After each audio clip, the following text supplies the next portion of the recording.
En octobre 1997, dans les rues pavées de Bordeaux, une adolescente de 16 ans nommée Caroline Vasseur disparaissait sans laisser de traces. 21 ans plus tard, sa mère découvrirait dans son journal intime un secret si troublant qu'il bouleverserait non seulement sa famille, mais révélerait également un réseau criminel qui opérait depuis des décennies dans l'ombre de leur communauté. Ce que Caroline avait écrit dans ses pages cachées allait enfin apporter la vérité sur sa disparition et exposer des crimes qui avaient détruit bien plus de vies qu'on ne l'imaginait. Avant de continuer avec cette histoire perturbante, si vous appréciez les cas mystérieux réels comme celui-ci, abonnez-vous à la chaîne et activez les notifications pour ne manquer aucun nouveau cas. Maintenant, découvrons comment tout a commencé. Bordeaux en 1997 était une ville en pleine transformation. La capitale de la Nouvelle-Aquitaine, avec ses 215 000 habitants, vivait encore dans l'effervescence de la victoire de l'équipe de France au Mondial de football, qui se préparait pour l'année suivante.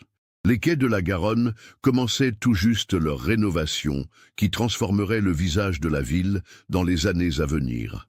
C'était une époque où les téléphones portables restaient un luxe, où Internet balbutiait dans les foyers français, et où les adolescents communiquaient encore principalement par téléphone fixe et lettres manuscrites.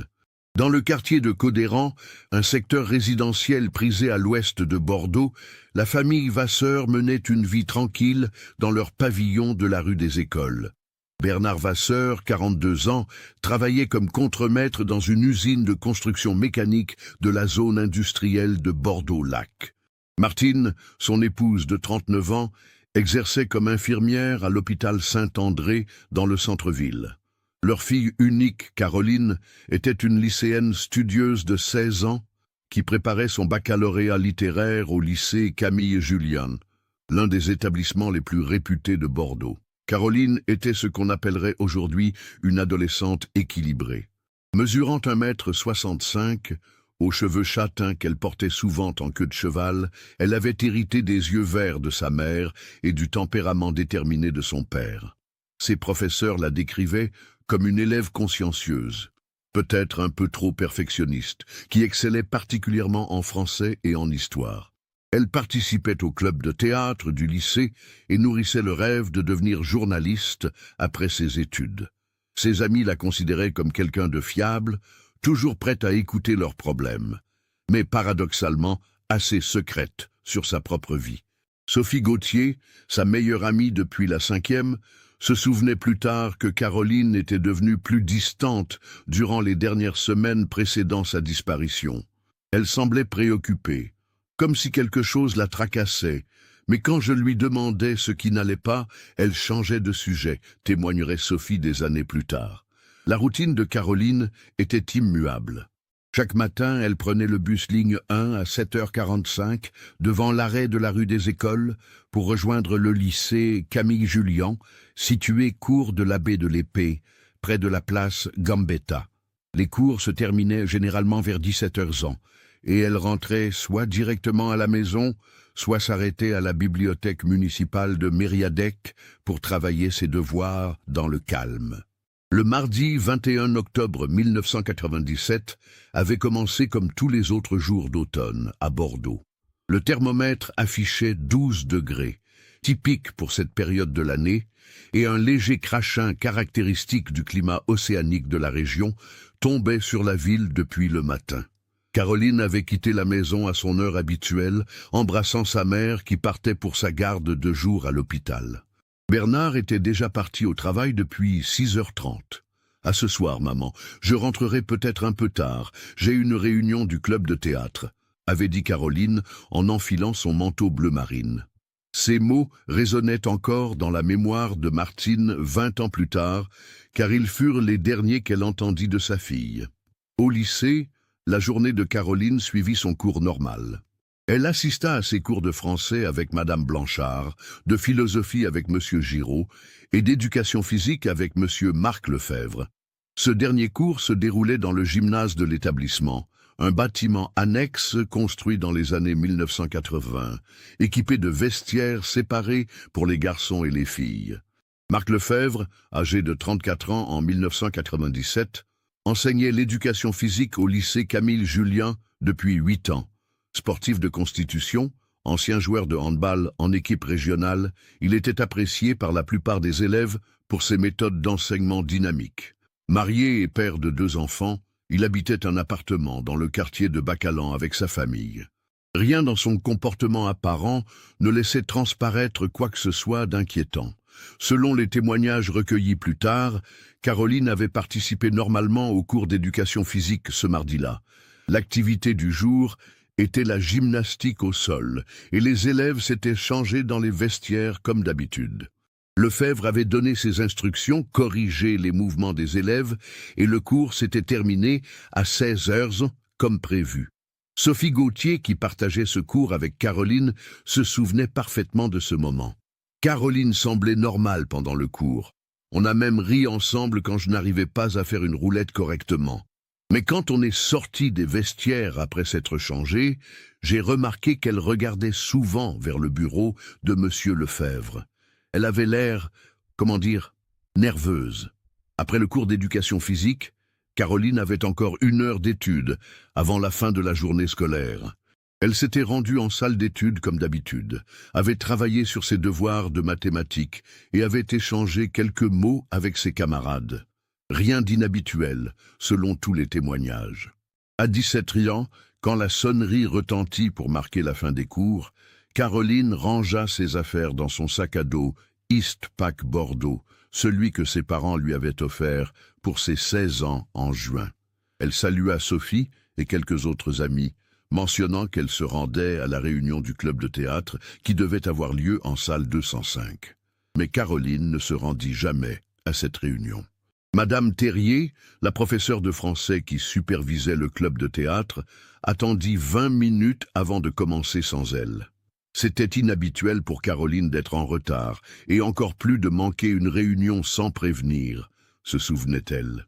Mais nous pensions qu'elle avait peut-être eu un empêchement de dernière minute.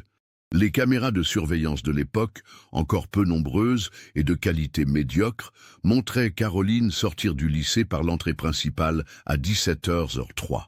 Elle marchait d'un pas normal, son sac sur l'épaule, et semblait se diriger vers l'arrêt de bus de la place Gambetta. Mais elle n'y arriva jamais. Quand 19h30 sonna à l'horloge de la cuisine et que Caroline n'était toujours pas rentrée, Martine commença à s'inquiéter. Ce n'était pas dans les habitudes de sa fille d'être en retard sans prévenir, surtout un jour d'école. Elle téléphona d'abord au lycée, mais ne put joindre que le gardien qui lui confirma que les cours étaient terminés depuis longtemps. Vers 20h, Martine appela Sophie Gauthier. « Je pensais que Caroline était peut-être chez elle ou qu'elle savait où elle était », expliquait Martine des années plus tard. Mais Sophie n'avait pas vu Caroline depuis la fin des cours et ignorait qu'elle avait manqué la réunion du club de théâtre. Bernard rentra du travail vers 20h15 et trouva sa femme au téléphone, tentant de joindre tous les amis de Caroline qu'elle connaissait. L'inquiétude monta d'un cran quand ils réalisèrent que personne n'avait vu leur fille depuis sa sortie du lycée. À 21h30, n'y tenant plus, Bernard se rendit au commissariat de police du quartier Codéran-Saint-Augustin pour signaler la disparition de sa fille. L'officier de permanence, habitué à ce type de signalement qui se révélait souvent être de simples fugues adolescentes, prit note des informations tout en expliquant qu'il fallait généralement attendre 48 heures avant de considérer une disparition comme préoccupante. « Mais vous ne comprenez pas », insista Bernard. « Caroline n'est pas le genre de fille à faire une fugue. Elle nous aurait prévenus si elle devait rentrer tard. Quelque chose ne va pas. » Le policier, touché par la détresse évidente du père, accepta tout de même d'enregistrer la plainte et de commencer quelques vérifications de routine. Il contacta l'hôpital Saint-André pour s'assurer qu'aucune adolescente correspondant au signalement n'avait été admise aux urgences dans la soirée. Cette première nuit fut un calvaire pour la famille Vasseur. Martine et Bernard ne fermèrent pas l'œil, guettant le moindre bruit qui pourrait annoncer le retour de leur fille. Ils vérifièrent sa chambre à plusieurs reprises, espérant y trouver un indice sur ses intentions. Tout semblait normal. Ses vêtements étaient rangés, ses livres de cours sur son bureau, ses affaires personnelles à leur place habituelle. Le mercredi matin, quand il devint évident que Caroline n'était pas rentrée de la nuit, l'affaire prit une dimension différente. Bernard retourna au commissariat, cette fois accompagné de Martine, pour insister sur l'urgence de la situation. L'inspecteur Claire Dumont, une femme de 43 ans spécialisée dans les affaires de mineurs, fut assignée au dossier. L'inspectrice Dumont était une professionnelle expérimentée qui avait rejoint la police judiciaire de Bordeaux en 1985 après ses études de droit. Grande, aux cheveux bruns coupés courts et aux yeux perçants, elle avait la réputation d'être minutieuse et tenace. Elle avait déjà traité plusieurs cas de disparition de mineurs, avec des issues variées, allant de simples fugues à des drames familiaux. Sa première action fut de retourner au lycée Camille Julian pour interroger les dernières personnes à avoir vu Caroline. Elle s'entretint longuement avec Sophie Gauthier, avec Madame Terrier du club de théâtre et avec plusieurs autres élèves de la classe. L'inspectrice Dumont posait beaucoup de questions très précises, se souvenait Sophie. Elle voulait savoir si Caroline avait parlé de problèmes à la maison, si elle avait mentionné quelqu'un qui l'importunait, si son comportement avait changé récemment. J'ai essayé de me souvenir de tout, mais honnêtement, Caroline était assez discrète sur ses problèmes personnels. L'enquête révéla rapidement que Caroline n'avait pas d'ennui scolaire particulier, pas de petite amie connue, et aucun conflit majeur avec ses parents. Ses notes étaient excellentes, ses professeurs la décrivaient comme une élève modèle, et ses amis confirmaient qu'elle semblait équilibrée, même si elle paraissait un peu plus soucieuse ces dernières semaines. L'inspectrice Dumont interrogea également Marc Lefebvre, le professeur d'éducation physique qui avait eu Caroline en cours le jour de sa disparition. Lefebvre se montra coopératif et sembla sincèrement préoccupé par le sort de son élève. Il confirma que Caroline avait participé normalement au cours, qu'elle ne lui avait pas paru particulièrement troublée et qu'il ne l'avait plus vue après 16 ans. Monsieur Lefebvre a répondu à toutes mes questions sans hésiter, notait l'inspectrice Dumont dans son rapport. Il connaissait Caroline depuis 3 ans, la décrivait comme une élève sérieuse et respectueuse. Rien dans son comportement ou ses réponses n'a éveillé mes soupçons à ce moment-là. Les recherches s'intensifièrent rapidement. Des équipes de police passèrent au peigne fin les environs du lycée, particulièrement le trajet habituel de Caroline entre l'établissement et l'arrêt de bus de la place Gambetta. Les berges de la Garonne furent inspectées, ainsi que les parcs et jardins publics du secteur. L'enquête de voisinage dans le quartier de Codéran ne révéla rien de significatif. Caroline était connue comme une adolescente polie et discrète.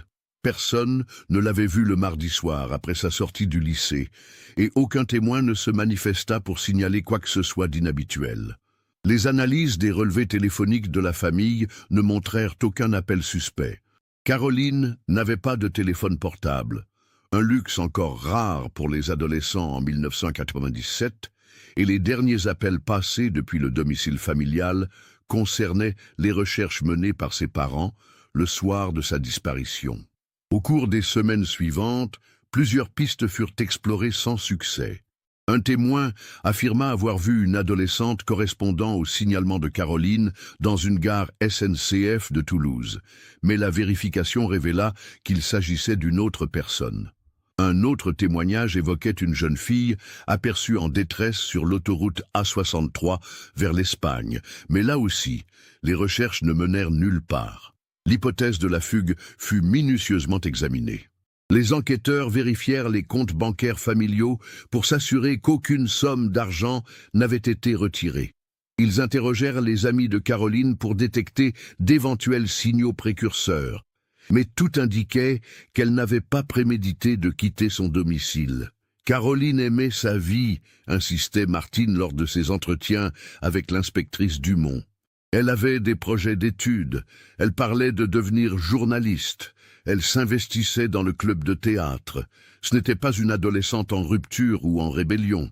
S'il y avait eu un problème, elle nous en aurait parlé. Bernard, de son côté, explorait toutes les possibilités.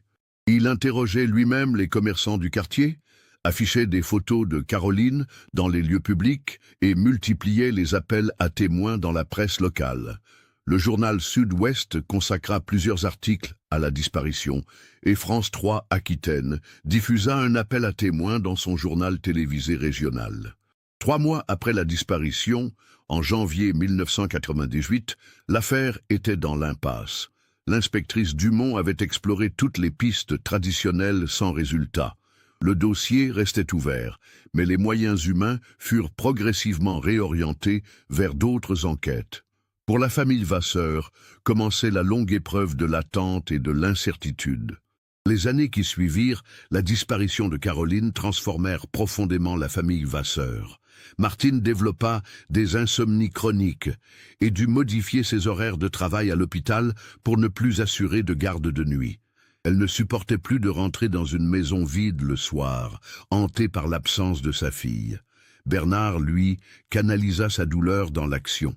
Il rejoignit une association de familles de disparus, participa à des manifestations pour améliorer les procédures de recherche et maintint un contact régulier avec l'inspectrice Dumont. Chaque anniversaire de la disparition, chaque 21 octobre, il organisait une cérémonie de souvenir place Gambetta, près du lycée. La chambre de Caroline resta intacte pendant des années. Ses livres de cours, ses vêtements, ses affaires personnelles demeurèrent exactement comme elle les avait laissés. Martine y entrait parfois pour dépoussiérer ou simplement pour se sentir proche de sa fille, mais elle ne touchait jamais à rien. C'était comme si on gardait la chambre prête pour son retour, expliquait Martine des années plus tard.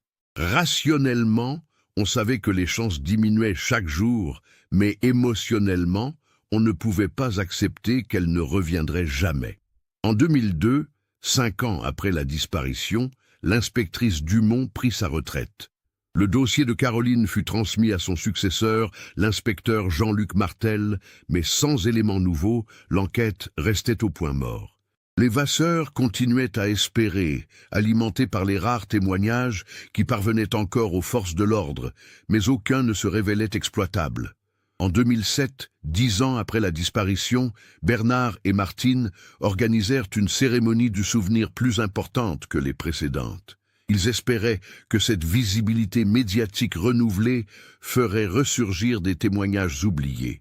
Quelques personnes se manifestèrent, mais leurs témoignages n'apportèrent aucun élément nouveau à l'enquête. C'est durant cette période que Martine commença à envisager de lire le journal intime de Caroline. Elle savait que sa fille tenait un journal depuis l'âge de 13 ans, un carnet rouge qu'elle gardait dans le tiroir de sa table de nuit. Mais Martine avait toujours respecté l'intimité de Caroline et n'avait jamais lu ce journal, même après sa disparition. Je me disais que si Caroline revenait un jour, elle ne me pardonnerait jamais d'avoir violé son intimité, expliquait Martine. Et en même temps, je me demandais si ce journal ne contenait pas des réponses aux questions qui nous torturaient depuis des années. L'inspectrice Dumont avait évoqué cette possibilité dès les premiers jours de l'enquête, mais Martine avait refusé. Je lui avais dit que le journal était dans sa chambre, mais que je ne voulais pas qu'on y touche, se souvenait Martine. L'inspectrice avait respecté ma position, mais elle m'avait fait promettre de la contacter si je changeais d'avis. Et au fil des années, la disparition de Caroline modifia les habitudes de toute la famille.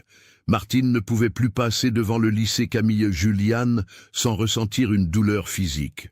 Elle changea ses trajets pour éviter le quartier, et quand elle ne pouvait pas faire autrement, elle détournait systématiquement le regard. Bernard, lui, était devenu hyper vigilant. Il remarquait chaque adolescente aux cheveux châtains dans la rue, scrutait les visages dans les lieux publics et gardait toujours une photo récente de Caroline dans son portefeuille, celle de ses 16 ans, prise quelques semaines avant sa disparition. Leurs relations avec leurs proches évoluèrent également. Certains amis, mal à l'aise face à leur douleur persistante, s'éloignèrent progressivement. D'autres, au contraire, se montrèrent d'un soutien indéfectible. Sophie Gauthier, devenue adulte, gardait contact avec la famille et venait régulièrement prendre des nouvelles. Sophie était un lien précieux avec Caroline, expliquait Martine. Elle nous parlait de ses souvenirs d'adolescence avec notre fille, des conversations qu'elles avaient eues, des rêves qu'elles partageaient. C'était douloureux, mais en même temps réconfortant de savoir que quelqu'un gardait vivante la mémoire de Caroline telle qu'elle était. En 2012, 15 ans après la disparition, les Vasseur déménagèrent. Ils ne pouvaient plus supporter de vivre dans la maison où Caroline avait grandi, entourée de tous ses souvenirs quotidiens. Ils vendirent le pavillon de la rue des Écoles et s'installèrent dans un appartement du quartier de Mériadec, plus proche du centre-ville. Ce déménagement marqua un tournant psychologique important. Pour la première fois depuis 15 ans, ils durent trier les affaires de Caroline, décider ce qu'ils emportaient dans leur nouveau logement. Ce fut un processus déchirant, mais nécessaire. On a gardé ses vêtements préférés, ses livres, ses photos, ses bijoux, énumérait Bernard. Mais on a dû laisser derrière nous ses meubles, sa décoration de chambre, tous ces petits objets qui formaient son univers quotidien. C'était comme accepter une seconde fois qu'elle ne reviendrait pas. Dans leur nouvel appartement, ils aménagèrent une chambre pour Caroline, plus petite que l'ancienne, mais où ils disposèrent ses affaires les plus précieuses. Le journal rouge était soigneusement rangé dans un tiroir de la commode, toujours intact, toujours non lu. Pendant ces années, l'enquête officielle connut plusieurs rebondissements mineurs. En 2009, l'affaire fut brièvement relancée quand un détenu de la maison d'arrêt de Gradignan prétendit avoir des informations sur le sort de Caroline. Ces révélations se révélèrent être des mensonges destinés à obtenir une réduction de peine. En 2014, l'enquête fut informatisée et intégrée dans la base de données nationale des personnes disparues. Cette modernisation permit de croiser le dossier de Caroline avec d'autres affaires similaires, mais sans résultat probant. L'inspecteur Martel, qui avait repris le dossier après le départ en retraite de Claire Dumont, maintint un contact régulier avec la famille Vasseur. Chaque année, il leur faisait un point sur l'état de l'enquête, leur transmettait les rares témoignages qui parvenaient encore au commissariat, et les informait des nouvelles techniques d'investigation qui pourraient être appliquées au dossier. L'inspecteur Martel était très professionnel et humain, se souvenait Bernard. Il nous répétait souvent qu'il ne renonçait pas, que des affaires anciennes étaient parfois résolues grâce à de nouveaux témoignages ou à l'évolution des techniques. Il nous demandait régulièrement si nous étions prêts à envisager de faire analyser le journal de Caroline. Cette question du journal devenait de plus en plus pressante au fil des années. Les enquêteurs soulignaient que les témoignages recueillis immédiatement après la disparition n'avaient peut-être pas révélé tous les éléments importants, et que Caroline avait pu confier à son journal des préoccupations qu'elle n'avait partagées avec personne. Mais Martine résistait toujours. « J'avais l'impression que lire ce journal serait comme accepter définitivement que Caroline était morte », expliquait-elle. « Tant que je ne l'avais pas lu, je pouvais encore espérer qu'elle reviendrait un jour et qu'elle me raconterait elle-même ce qu'elle y avait écrit. » L'année 2018 marqua un tournant pour plusieurs raisons. D'abord, cela faisait exactement 21 ans que Caroline avait disparu. Ce chiffre, cette durée, pesait lourdement sur la famille. Martine avait 59 ans, Bernard 62. Ils commençaient à réaliser qu'ils vieillissaient et que leur chance de connaître un jour la vérité s'amenuisait. En mars 2018, Sophie Gauthier, devenue professeure de français dans un collège de la banlieue bordelaise, rendit visite aux Vasseur comme elle le faisait régulièrement. Cette fois, la conversation dériva sur les regrets et les non-dits. Sophie évoqua des souvenirs de Caroline qu'elle n'avait jamais partagés auparavant, des conversations d'adolescentes sur leurs peurs, leurs secrets, leurs interrogations. Sophie nous a dit que Caroline lui avait confié, quelques semaines avant sa disparition, qu'elle vivait quelque chose de compliqué, mais qu'elle ne pouvait pas en parler, se souvenait Martine. Elle n'avait jamais mentionné cela aux enquêteurs parce qu'elle pensait que c'était juste des problèmes d'adolescente, sans importance. Cette révélation bouleversa Martine. Pour la première fois en 21 ans, elle envisagea sérieusement de lire le journal de Caroline. Si sa fille avait effectivement vécu quelque chose de compliqué dans les semaines précédant sa disparition, les réponses se trouvaient peut-être dans ce carnet rouge qu'elle gardait précieusement. Au mois de juin 2018, Martine prit rendez-vous avec un psychologue, le docteur Antoine Mercier, qui suivait depuis plusieurs années des familles de victimes. Elle voulait être accompagnée dans cette démarche qu'elle redoutait, mais qu'elle sentait désormais nécessaire. Madame Vasseur était très ambivalente, se souvenait le docteur Mercier. Elle voulait connaître la vérité, mais elle avait peur de ce qu'elle allait découvrir. Elle me répétait qu'elle avait l'impression de trahir la confiance de sa fille en lisant son journal intime. Plusieurs séances furent nécessaires pour que Martine trouve le courage de franchir ce pas. Le docteur Mercier l'aida à comprendre que connaître la vérité, même douloureuse, était préférable à l'incertitude qui la rongeait depuis plus de 20 ans. C'est le dimanche 14 octobre 2018, une semaine avant le 21e anniversaire de la disparition, que Martine décida finalement d'ouvrir le journal de Caroline. Bernard était présent, ainsi que le docteur Mercier qu'ils avaient fait venir à leur domicile pour les accompagner dans cette épreuve. Le carnet rouge, un agenda journal acheté en septembre 1997, contenait les pensées de Caroline des dernières semaines de sa vie. Les premières pages étaient banales, des réflexions sur ses cours, ses projets d'orientation, ses relations avec ses amis. Mais au fur et à mesure que Martine tournait les pages, le contenu devenait plus troublant.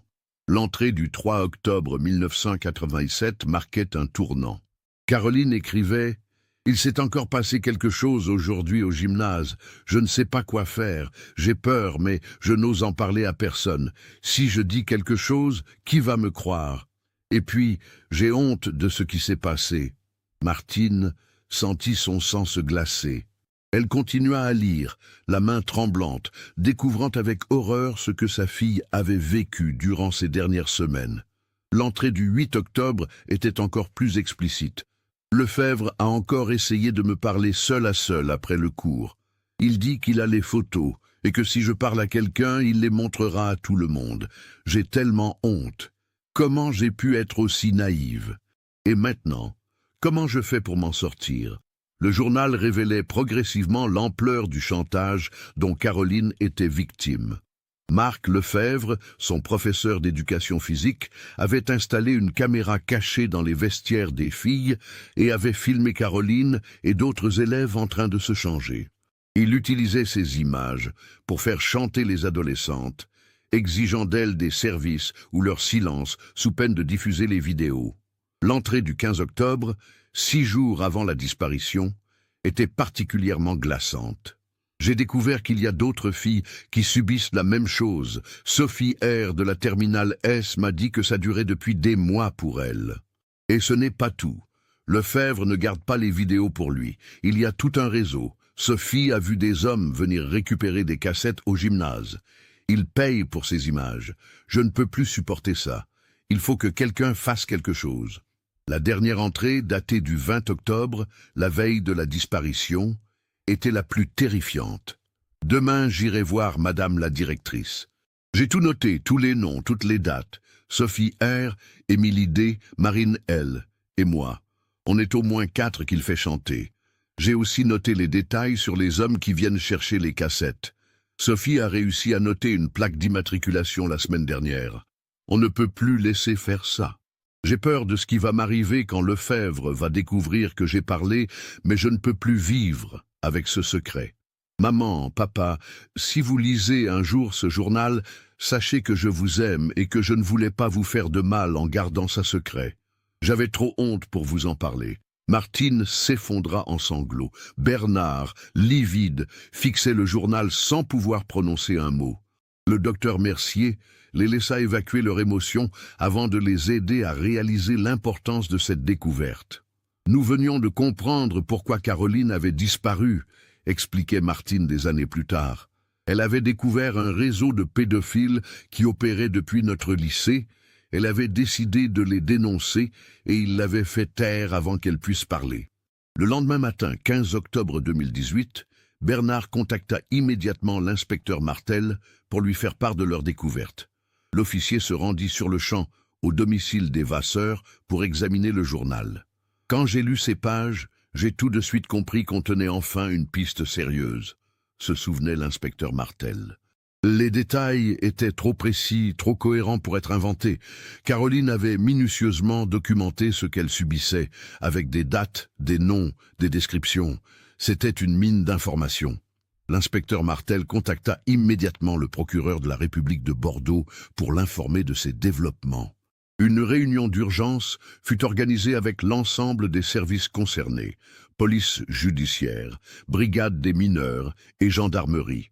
La première priorité fut de vérifier si Marc Lefebvre était toujours en activité. Les vérifications révélèrent qu'il avait quitté l'Éducation nationale en 2003, officiellement pour raisons personnelles, et qu'il avait ensuite travaillé comme coach sportif dans différents clubs de la région bordelaise. En 2018, il dirigeait un centre de fitness dans la banlieue de Bordeaux. L'enquête révéla également que Lefebvre avait déménagé plusieurs fois depuis 1997. En 2018, il habitait à Pessac avec sa seconde épouse, sa première femme l'ayant quitté en 2001 pour des raisons qui n'avaient jamais été clarifiées officiellement. L'inspecteur Martel décida d'agir avec prudence. 21 ans s'étaient écoulés depuis les faits présumés, et il fallait s'assurer de ne pas compromettre l'enquête par une approche précipitée. Il commença par rechercher les autres élèves mentionnés dans le journal de Caroline. Sophie R., devenue Sophie Roche, après son mariage, travaillait comme infirmière à l'hôpital de Libourne. Quand l'inspecteur Martel la contacta, sa réaction confirma immédiatement les accusations portées dans le journal de Caroline. Dès qu'il a mentionné le nom de Lefebvre et les événements de 1997, j'ai éclaté en sanglots, témoignait Sophie Roche. Pendant 21 ans, j'avais gardé ce secret, j'avais vécu avec cette honte. Je pensais que personne ne saurait jamais ce qui s'était passé. Sophie Roche confirma tous les détails évoqués par Caroline dans son journal. Elle décrivit comment Lefebvre l'avait abordée après un cours d'éducation physique en septembre 1987, lui montrant des images d'elle prises dans les vestiaires et comment il avait exigé son silence sous peine de diffuser ces images à ses parents et à ses camarades. Il me disait que j'avais 16 ans, que j'étais presque majeur et que personne ne me croirait si j'accusais un professeur respecté, se souvenait Sophie Roche. Il avait raison sur un point. J'étais tellement terrifié à l'idée que mes parents découvrent ces images que je n'ai jamais osé en parler. Les témoignages de Sophie Roche permirent de reconstituer le fonctionnement du réseau criminel. Lefebvre avait installé plusieurs caméras cachées dans les vestiaires du gymnase, utilisant sa position de professeur pour filmer les élèves à leur insu. Les images étaient ensuite vendues à un réseau de pédophiles qui opérait depuis plusieurs années dans la région. Sophie se souvenait parfaitement des hommes qui venaient récupérer les cassettes. Il y en avait un qu'on voyait régulièrement, un homme d'une 50aine d'années qui se faisait passer pour un parent d'élève. Il venait toujours vers 18h, quand il n'y avait presque plus personne au lycée. La plaque d'immatriculation notée par Sophie dans le journal de Caroline fut vérifiée dans les archives de la préfecture. Elle correspondait à un véhicule qui avait appartenu à Michel Garnier, un homme de 52 ans en 1987, décédé d'un cancer en 2007. Les enquêteurs découvrirent que Garnier avait été soupçonné dans plusieurs affaires de pédophilie dans les années 1990, mais qu'il n'avait jamais été formellement mis en cause, faute de preuves suffisantes. L'inspecteur Martel réussit également à retrouver Émilie D., devenue Émilie Dubois. Elle avait quitté Bordeaux après son baccalauréat et vivait désormais à Lyon, où elle travaillait comme psychologue. Contactée par téléphone, elle confirma elle aussi les faits décrits par Caroline. Émilie était encore plus traumatisée que Sophie, expliquait l'inspecteur Martel. Elle avait développé une phobie des vestiaires et des salles de sport, qui durait encore 20 ans après. Elle n'avait jamais pu en parler à personne, pas même à son mari. Marine L., la 4e victime mentionnée dans le journal, s'avéra plus difficile à localiser. Les enquêteurs découvrirent qu'elle avait émigré au Canada en 2002 et qu'elle avait coupé tous les ponts avec sa famille française. Ils finirent par la retrouver à Montréal, où elle accepta de témoigner par visioconférence. Marine était la plus jeune des victimes. Elle n'avait que 15 ans en 1997, précisait l'inspecteur Martel. Son témoignage était particulièrement poignant. Elle nous a dit qu'elle était partie au Canada pour fuir ses souvenirs, mais qu'il la poursuivait encore. Forte de ces témoignages concordants, l'enquête put se concentrer sur Marc Lefebvre. Une surveillance discrète fut mise en place autour de son domicile et de son lieu de travail. Les enquêteurs voulaient s'assurer qu'il ne risquait pas de fuir ou de détruire d'éventuelles preuves. Le 5 novembre 2018, Marc Lefebvre fut interpellé à son domicile de Pessac au petit matin. La perquisition de sa maison révéla un arsenal informatique impressionnant et des milliers d'images pédopornographiques stockées sur différents supports. Lefebvre n'a même pas nié les faits quand on l'a confronté aux témoignages, se souvenait l'inspecteur Martel. Il semblait presque soulagé que son secret soit enfin découvert. Il a tout de suite reconnu avoir filmé les élèves dans les vestiaires et avoir vendu ces images. Lefebvre révéla l'existence d'un réseau structuré qui comptait une dizaine de membres actifs dans la région bordelaise. Certains étaient des enseignants comme lui, d'autres occupaient des postes leur donnant accès à des mineurs, animateurs de centres de loisirs, entraîneurs sportifs, responsables d'associations de jeunesse. Le réseau avait évolué avec la technologie. Après avoir commencé avec des caméras analogiques et des cassettes VHS dans les années 1990, ils étaient passés au numérique dans les années 2000, utilisant Internet pour échanger et vendre leur matériel criminel. C'est lors de sa 3e audition que Lefebvre révéla enfin ce qui était arrivé à Caroline. Acculé par les preuves et rongé par 21 ans de culpabilité, il finit par avouer son crime. Caroline m'avait donné rendez-vous le 21 octobre 1997 après les cours, expliqua Lefebvre aux enquêteurs. Elle m'avait dit qu'elle avait découvert notre réseau et qu'elle allait tout révéler à la directrice. J'ai paniqué. J'ai essayé de la raisonner, de lui promettre que tout s'arrêterait, mais elle était déterminée. Lefebvre avoua avoir frappé Caroline avec une barre de fer qu'il gardait dans son bureau du gymnase. « Je ne voulais pas la tuer », prétendit-il. Je voulais juste l'assommer pour qu'elle ne puisse pas parler le lendemain, mais j'ai frappé trop fort. Pris de panique, Lefebvre avait dissimulé le corps de Caroline dans son véhicule et l'avait transporté dans une forêt des Landes, à environ 60 km de Bordeaux. Il avait enterré le corps dans un secteur isolé, près d'un étang de pêche abandonné.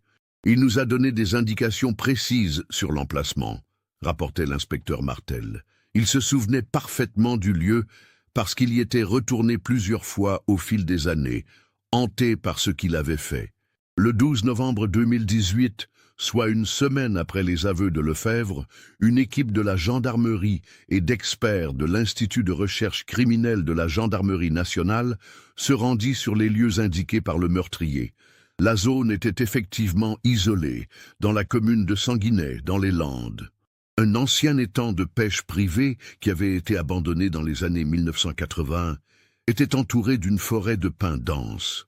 Lefebvre avait choisi cet endroit parce qu'il le connaissait depuis son enfance, ses grands-parents ayant possédé une maison de vacances dans la région. Après 2 jours de recherche minutieuse, les restes de Caroline furent découverts exactement là où Lefebvre avait indiqué. 21 ans après sa disparition, ses parents allaient enfin pouvoir la pleurer et lui offrir une sépulture digne. C'était à la fois un soulagement et une déchirure supplémentaire, expliquait Martine.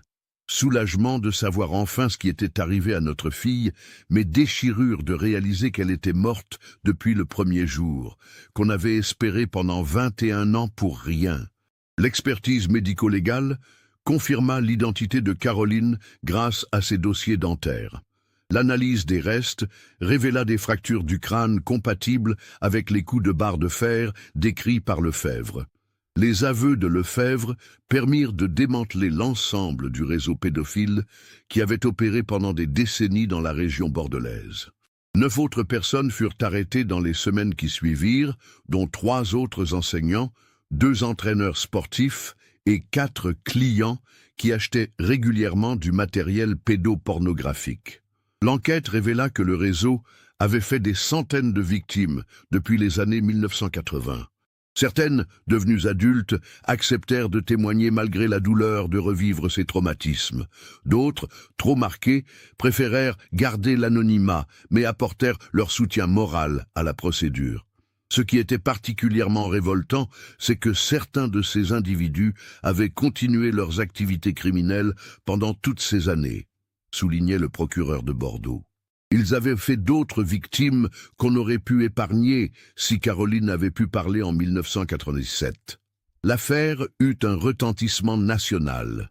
Les médias s'emparèrent de l'histoire de Caroline, de son courage posthume qui avait permis de révéler la vérité, et de la ténacité de ses parents qui n'avaient jamais renoncé à connaître la vérité. Le procès de Marc Lefebvre et de ses complices s'ouvrit en septembre 2020 devant la cour d'assises de la Gironde. L'accusé principal était poursuivi pour meurtre, proxénétisme aggravé, détention et diffusion d'images pédopornographiques et corruption de mineurs. Lefebvre, âgé de 57 ans au moment du procès, apparut comme un homme brisé. Ses cheveux avaient blanchi, il avait maigri, et il semblait porter le poids de ses crimes sur ses épaules. Il reconnut tous les faits qui lui étaient reprochés et présenta ses excuses aux familles des victimes. « Je sais que mes excuses ne peuvent pas réparer le mal que j'ai fait », déclara-t-il à la barre. « J'ai détruit la vie de Caroline, j'ai brisé sa famille, j'ai traumatisé des dizaines d'adolescentes. Je ne demande pas le pardon, je sais que je ne le mérite pas.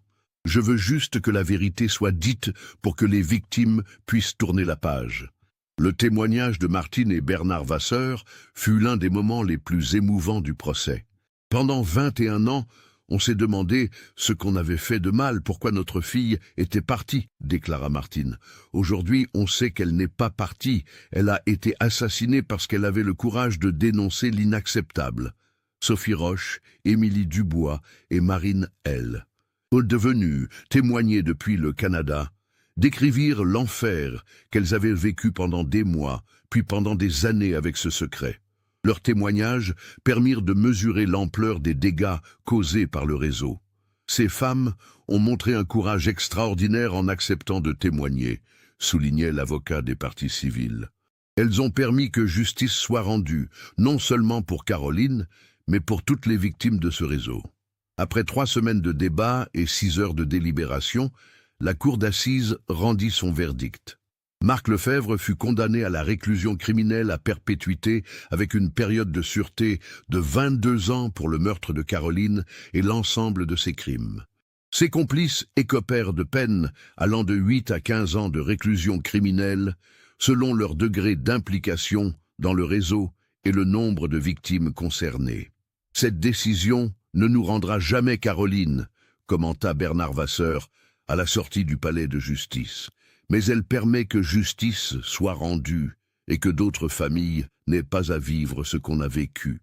Caroline Vasseur fut inhumée le 15 octobre 2020, exactement 23 ans après sa disparition, dans le cimetière de Pessac où reposaient ses grands-parents. Ses parents choisirent une épitaphe simple. Caroline Vasseur, 1981-1997. Son courage nous a révélé la vérité. Les funérailles rassemblèrent plusieurs centaines de personnes. Sa famille, ses anciens camarades de classe, les enquêteurs qui avaient travaillé sur son affaire et de nombreux inconnus touchés par son histoire. Sophie Gauthier, devenue Sophie Martin après son mariage, prononça un discours émouvant sur l'amitié qui l'avait liée à Caroline et sur le courage dont celle-ci avait fait preuve. Caroline avait 16 ans quand elle a décidé de se battre contre l'injustice, déclara Sophie. Elle savait que c'était dangereux, elle l'avait écrit dans son journal, mais elle ne pouvait pas laisser d'autres filles subir ce qu'elle avait subi. Son courage nous a tous inspirés. Martine et Bernard Vasseur créèrent une association en mémoire de leur fille, Caroline Courage, dédiée à la prévention de la violence sexuelle en milieu scolaire et au soutien aux familles de victimes. L'association organise régulièrement des conférences dans les établissements scolaires pour sensibiliser les jeunes à ces problématiques. Caroline nous a appris qu'il ne faut jamais renoncer à chercher la vérité, expliquait Martine lors de l'inauguration de l'association. Son journal nous a montré l'importance de l'écoute et de la communication avec nos enfants. Si on avait su ce qu'elle vivait, peut-être qu'on aurait pu l'aider. L'affaire Caroline Vasseur marqua également une évolution dans les procédures de l'éducation nationale concernant la protection des mineurs. De nouveaux protocoles furent mis en place pour détecter et signaler les comportements suspects et des formations spécifiques furent dispensées au personnel éducatif. Le lycée Camille Jullian fit poser une plaque commémorative en l'honneur de Caroline dans le hall d'entrée. L'inscription rappelle son courage et invite chaque élève à ne jamais hésiter à parler s'il est victime de violence. Cette affaire nous révèle la force extraordinaire que peut avoir une adolescente de 16 ans face à l'adversité. Caroline Vasseur savait qu'elle prenait des risques en décidant de dénoncer le réseau qui l'exploitait. Mais elle ne pouvait pas supporter l'idée que d'autres filles subissent les mêmes violences. Son journal intime, lu 21 ans après sa mort, a non seulement permis de révéler la vérité sur sa disparition, mais aussi de démanteler un réseau criminel qui aurait pu continuer à faire des victimes pendant des années. Les mots qu'elle avait couchés sur le papier dans sa chambre d'adolescente sont devenus les preuves qui ont condamné ses bourreaux. L'histoire de Caroline nous rappelle aussi l'importance du dialogue familial et de l'écoute. Si elle n'a pas osé parler à ses parents de ce qu'elle subissait, c'est parce qu'elle avait honte et qu'elle craignait leur réaction. Aujourd'hui, ses parents militent pour que les familles sachent créer un climat de confiance qui permette aux enfants de se confier sans crainte d'être jugés. Cette histoire nous montre comment la vérité peut surgir des années après les faits, grâce à la persévérance de ceux qui refusent d'abandonner et au courage de ceux qui acceptent de témoigner malgré la douleur. Elle nous rappelle que derrière chaque disparition se cache une histoire humaine, une famille qui souffre et souvent des zones d'ombre qu'il faut avoir le courage d'explorer. Ce cas nous montre comment la vérité peut surgir des années après les faits, transformant une douleur privée en justice publique. Qu'est-ce que vous pensez de cette histoire?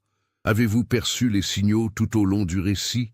Partagez vos réflexions dans les commentaires. Si cette enquête approfondie vous a touché, n'oubliez pas de vous abonner à la chaîne et d'activer les notifications. Laissez votre like si cette histoire vous a marqué et partagez-la avec quelqu'un qui s'intéresserait aussi à ce type d'affaires.